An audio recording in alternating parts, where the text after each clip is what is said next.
Hi everyone, welcome to our new video. In today's video, I'm going to show you Microsoft Azure Storage Explorer. So, watch the video till the end and don't forget to subscribe to our channel. If you have not yet, press the notification bell so that you never miss another upcoming upload from us.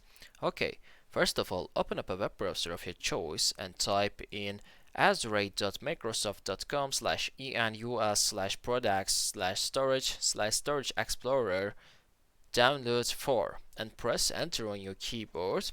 As you can see, this is our official Microsoft Azure web page. You can scroll down this web page to investigate this web page.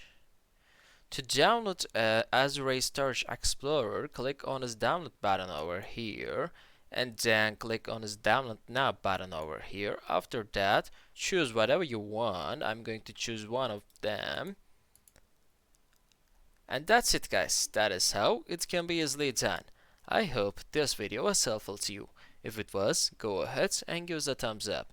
I'll soon be back with more videos like this. Thank you for watching.